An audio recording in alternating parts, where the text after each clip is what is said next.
Assalamu alaikum, my friends. Today is the big day. Why is it the big day? Because we are putting together the entire equation, Dr. Lang's equation on the purpose of life.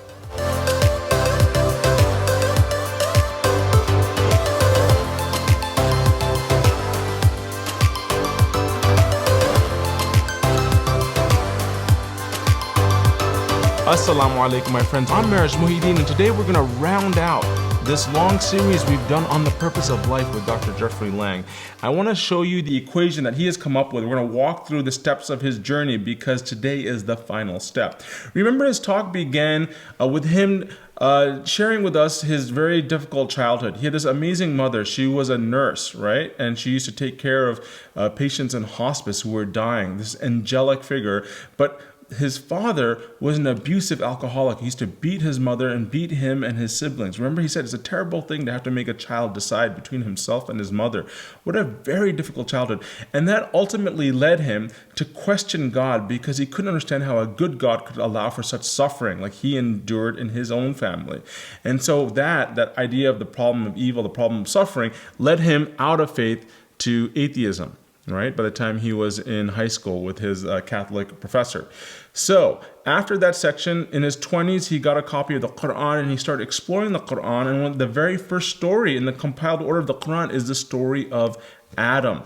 So we go into the story of Adam, and from that he picks out three things that really stuck out to him that he didn't notice in the Judeo-Christian tradition. One is this emphasis on intellect. God taught Adam the names.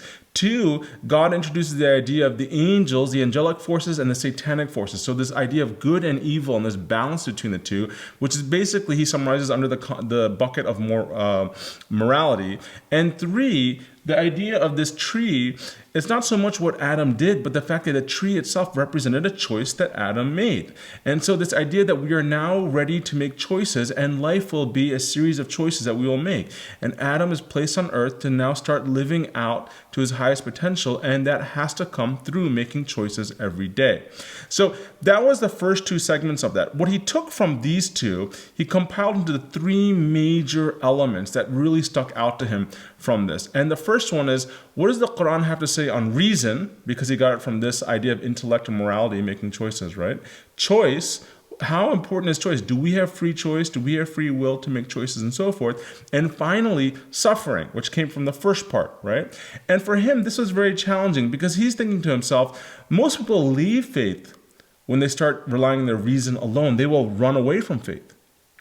The Quran is saying, use reason to come to faith.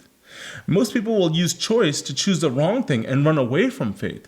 But here the Quran is saying use choice to run to faith. And most people, when they endure suffering, they question God altogether and they leave, like he did when he was a teenager. And yet the Quran is saying these very three things that he thought are the reasons to leave God are the same reason the Quran is saying to come to God. Now, he hasn't figured this out yet, and that's what we're going to do today. What does reason, choice, and suffering have to do with the rest of the equation? What is the rest of the equation? Well, he skipped these three right here because he didn't know what to do with this. And so he moved on to this idea of what is the purpose of life and is there a purpose in life? And he decided that the purpose of life is to enter a loving relationship with God. The greatest of all happinesses, the greatest of all bliss is to have this loving relationship with God. But what does that mean to have a loving relationship with God? And so he goes into this journey of figuring out, well, who are the two parties in this relationship? Every relationship has two entities, right?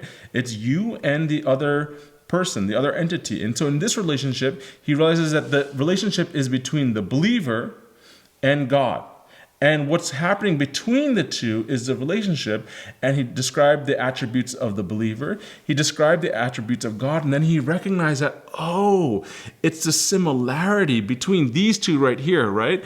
This right here is a mirror image of this. And so the more you have in common in your divine attributes, the more you develop your divine attributes, the more you can appreciate the one that you need to fall in love with. And we've talked about this at length, the idea of love.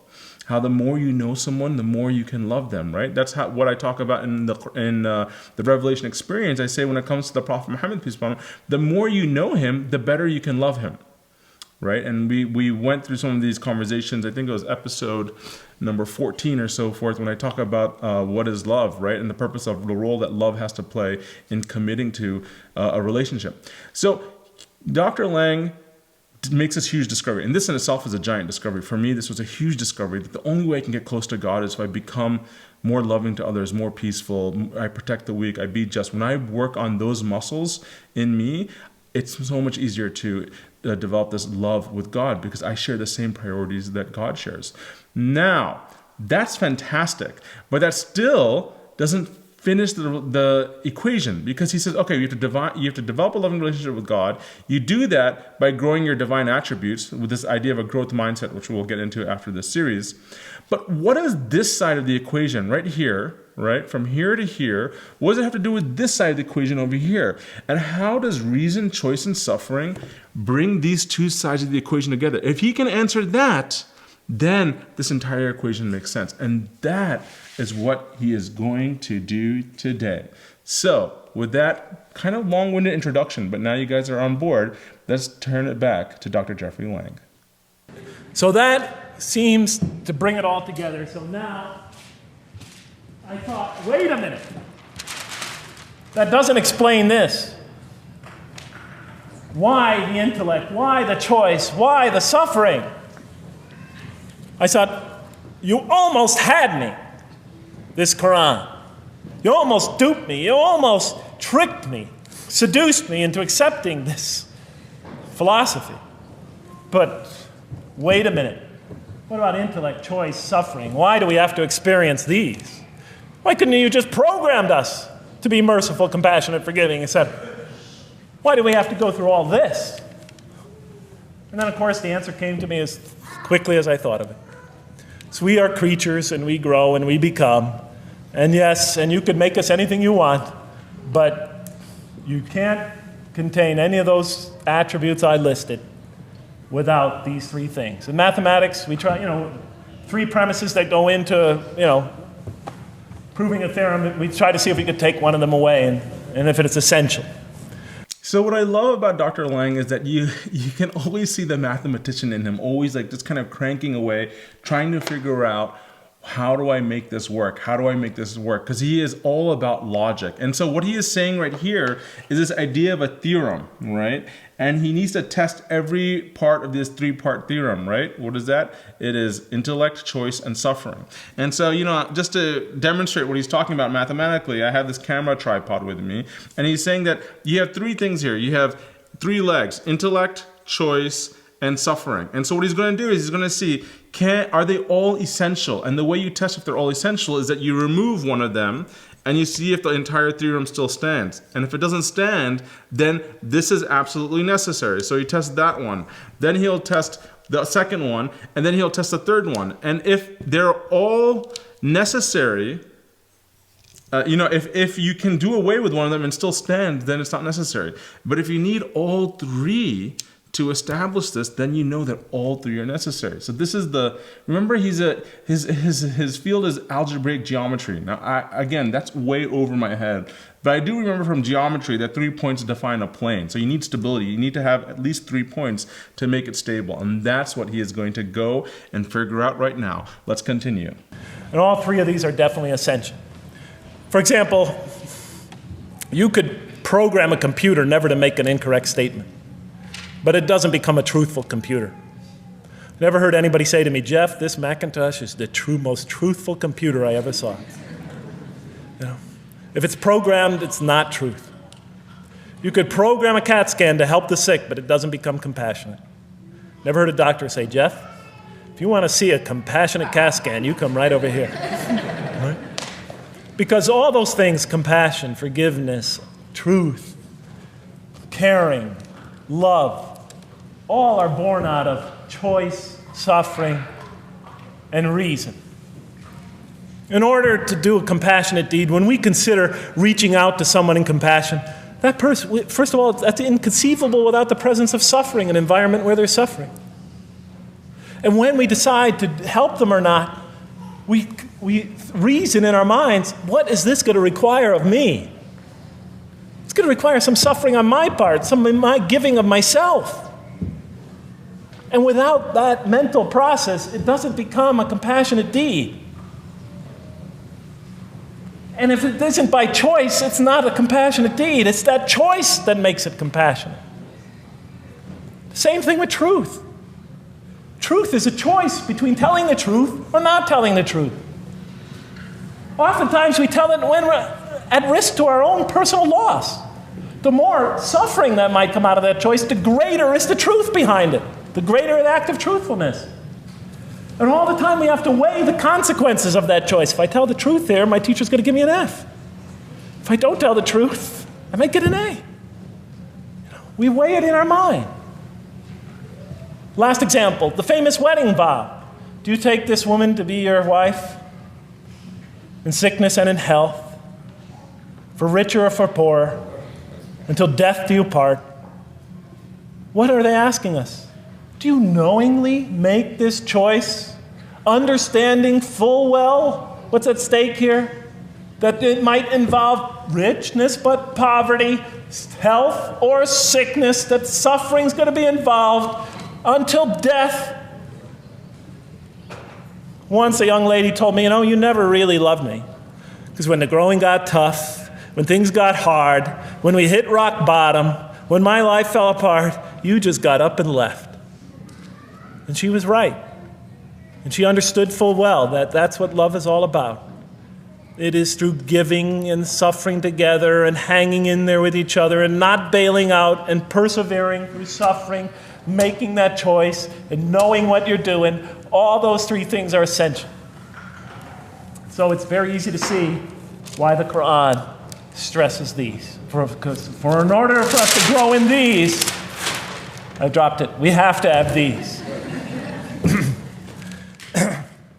And that's why it's very easy to see, ladies and gentlemen, why the Qur'an, 30 seconds, Madam Chairman, why the Qur'an talks about sin as self-destruction. The Qur'an says when we sin, we commit, the Arabic word is dhulm, or zum, however dialect you have. Dhulm against ourselves. We oppress, we destroy ourselves. Because when we don't grow in these, when we grow in the very opposite of these, we are literally destroying ourselves. When we grow into the things that are antithetical to these, we are destroying our natures and will not allow ourselves to receive and experience the beauty that could be in store for us this life and the next. It's like coming into this world and developing in the womb none of the physical things you need to experience comfort and joy and peace and happiness on a physical level in this life. It's as if you're coming into this life and you've destroyed yourself physically somehow in the womb, and you came into it and you had nothing to protect you from the cold, from the heat, from the harshness of the elements, from germs, from disease, nothing to protect you, nothing to satisfy, give you the ability to satisfy your thirst or your hunger, nothing for you to experience any physical comfort. This is all that matters as we go into the next life. If we don't develop these through our relationship with God, our very purpose of our being, then we will experience terrible suffering in this life, worse than if we came into this life in a physical state that didn't avail us of any of the comfort of this life. And so it'll be worse than fire. It'll be worse than endless fire. It'll be worse than the worst hell we could possibly imagine. So the Quran tells us, that yes, when it talks about heaven and hell, it's used very powerful symbolic language, but what it essentially is telling us is imagine the greatest joy and wonder and peace and serenity you could ever experience, and that's what's open to you on the one end. But on the other end, imagine the most terrible suffering that you could possibly bring on yourself, and you could also do that to yourself as well. It'll be worse than anything you could have ever imagined. And the Quran tells us that God says on the Day of Judgment, I did not harm you in the least. You destroyed yourselves. And it could say that in total objective truth. And that's why the Quran, well, I think I'll leave it at that because Madam Speaker is about to shoot me. I still have other things to talk about, but I want to find out how that basketball game is going. So thank you so much for listening to me for so long. And may the peace and mercy of Allah be upon you all. I didn't mean to try to scare anybody at the end. That wasn't my goal. I was just trying to make a point. And may the peace and mercy of God be upon you all. Thank you so much. Assalamu alaikum.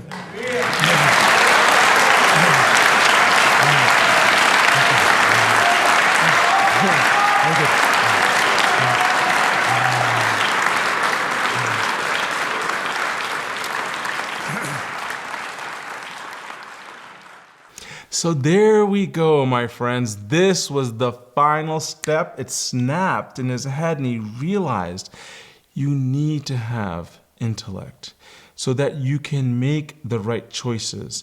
And suffering is a necessary ingredient. You cannot avoid suffering. That's why even in the Quran it says you're not going to avoid it. Do you think you're not going to be tested like previous generations? Because it is through the suffering that you can rise to your higher self. You know, a lot of times when I try to explain it to my students, or hopefully when I try to explain it to my kids, God willing, I like this analogy of an airplane, right? An airplane, when it's climbing up and doing what it was designed to do, it actually needs resistance. It needs wind to go past the wings so it can generate lift.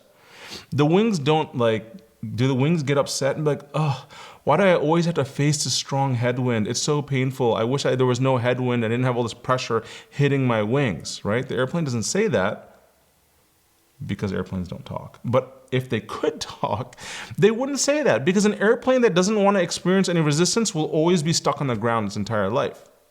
It is only through resistance that an airplane actually generates lift and can get up in the air. And so in the same way, we as human beings, we have to encounter challenges and suffering so that we can get lift through our qualities of compassion, justice, and so forth. So we can't avoid, well, you could try to avoid resistance, but you will be grounded your entire life. You will be at the lowest of your human potential. To rise up, you're going to have to embrace and fight through the challenges, the suffering, the drama of life.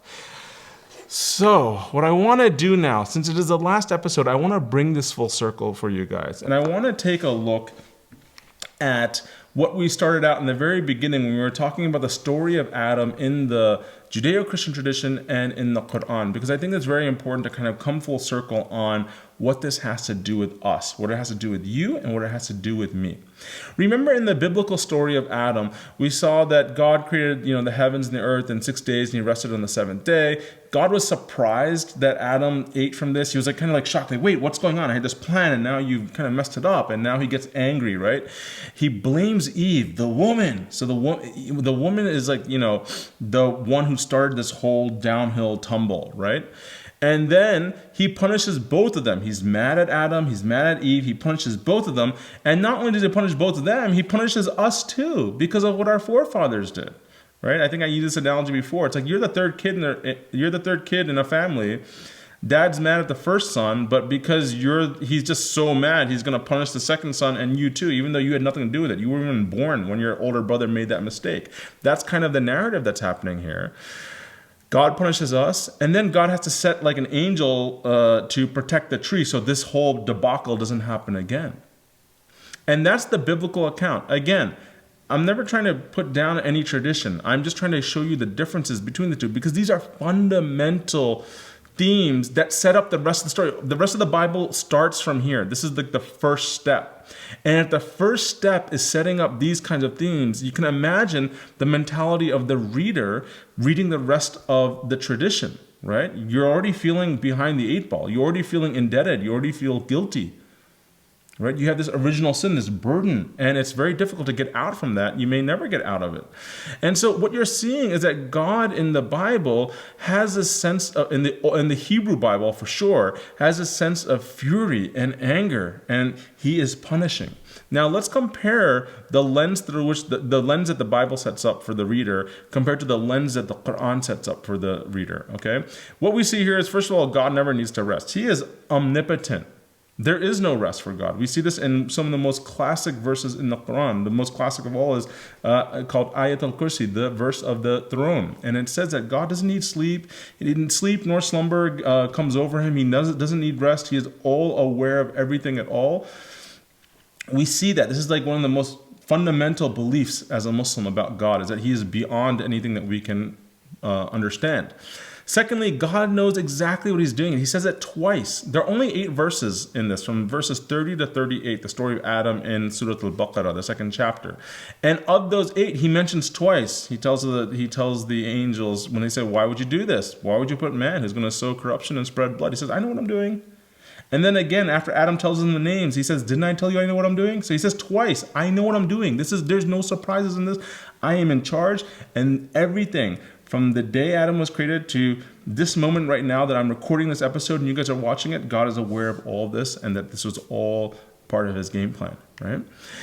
God calls what Adam did a slip, not a huge dramatic mistake, this sinful thing, right? Dr. Lang said it's not like he killed somebody. He just ate a piece of fruit, right? So God calls it a slip. And what that means is that, according to Dr. Lang, it's really the act of choosing, which is really important here. God emphasizes a growth mindset, that Adam needs to grow. He needs to become the Adamic potential of who he is created to be, but growth requires making mistakes. And we're going to get into the whole concept of growth mindset immediately after this series, because this kind of sets our mentality as Muslims about what does it mean to be a human being? What does it mean to be on a journey of growth? Growth necessitates, by definition, growth means you have to make mistakes. And we know that because immediately the first thing that God teaches Adam is how to pick himself up and dust himself off and keep going, which is called Tawbah. Okay? So, what also do we believe in this story? We see that God believes in our true potential, our highest potential. He is rooting for us. He is rooting for us. You have to believe this. And then we also see from this in the last few verses, God never wants us to forget what? He says two things, two attributes about himself. He is always turning to us and always forgiving us. Tawwab, he says, Tawwabur, what? Rahim. He is full of infinite mercy. Take a look at these two and compare them. It's really important to just kind of marinate on this, because I had a lot of this going on in my head. And I was raised in the tradition. It's not like I was like a convert or anything. I was raised in this tradition, and yet a lot of this guilt and shame and fury was in me. Like I always felt bad. I always felt like I'm never worthy enough, and I'll never be as good as the companions and these prophets. And I just felt like always like every mistake, it was just the culture, I think. This is what the Qur'an is telling us. Okay, so I want you to look at this. We just kind of listed out the story. What I want to do to end this part of the series is I want to replay those verses of the Qur'an, and I want you to listen to those verses thinking about these themes that we talked about. وَإِذْ قَالَ رَبُّكَ لِلْمَلَائِكَةِ إِنِّي جَاعِلٌ فِي الْأَرْضِ خَلِيفَةً قالوا أتجعل فيها من يفسد فيها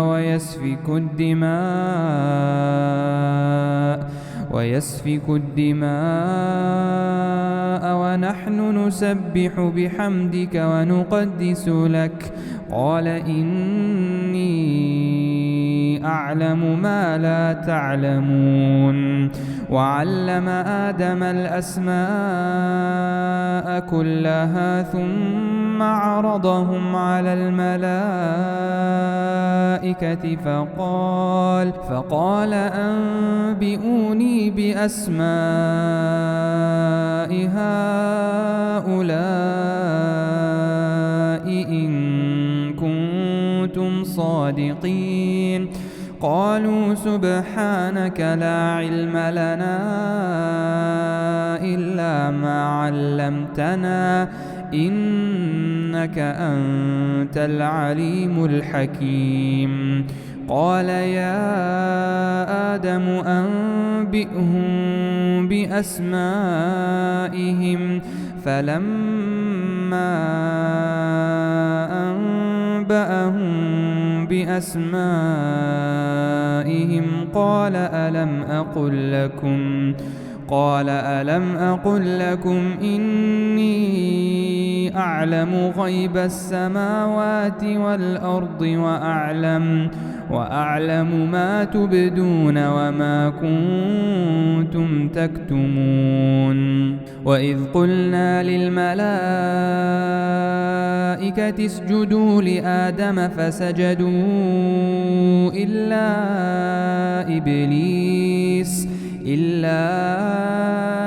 إبليس أبى واستكبر وكان من الكافرين وقلنا يا آدم اسكن أنت وزوجك الجنة وكلا منها رغدا حيث شئتما ولا تقربا هذه الشجرة فتكونا من الظالمين فأزلهما الشيطان عنها فأخرجهما مما كانا فيه وقلنا اهبطوا بعضكم لبعض عدو ولكم في الأرض مستقر ومتاع إلى حين فتلقى آدم من ربه كلمات فتاب عليه إنه هو التواب الرحيم قلنا اهبطوا منها جميعا فإما يأتينكم مني هدى فمن تبع هداي فلا خوف عليهم ولا هم يحزنون. Incredible recitation by my good friend and my teacher, Hassan Hlayhel. The takeaways from this series right now, so if it's not clear for you already, is that you guys are so special. You are so special to God. I am special to God. You are special to God. Do not forget this, okay? Number two, you have the capacity for greatness.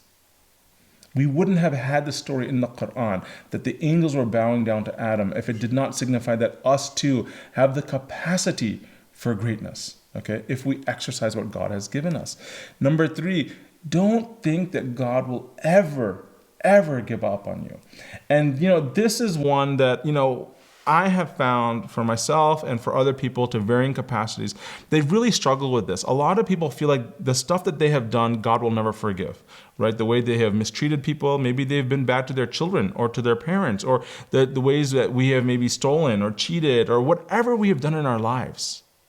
Whatever we have done, we have to remember that God is Tawwabur Rahim. He is oft forgiving. He is the most beyond our capacity to forgive. God's forgiveness is there for us. So we can never give up on ourselves because God is not giving up on ourselves, right? So we can never forget that. And then finally, the fourth one here, which is really important, is that if we develop a loving relationship with God, if we enter a loving relationship with God, which means love means commitment, right? And that's from the Revelation experience thing. You can go back to that if you want to. If we are with him and we follow his guidance, the last thing that he tells Adam in this story is that you will have no fear, nor will you grieve. And this is like such a big part that I'm going to dive into this after we finish this series right here. So remember these takeaways, okay? Because I hope this makes a difference for you in how you are going to live your life on a day-to-day basis. I never wanted any of this stuff, this whole video series and the Revelation experience to be something that's just academic and, oh, wow, I know dates and I know themes. No, how does this impact your life in a meaningful, powerful way? You are beautiful. You are special. Live by this energy and rise to your greatest potential. So this is going to round out the part where we're talking with Dr. Jeffery Lang on the purpose of life. I hope this was helpful for you guys. In the next episodes, what I'm going to do is there are a couple of items, some themes that I really want to kind of punch in on.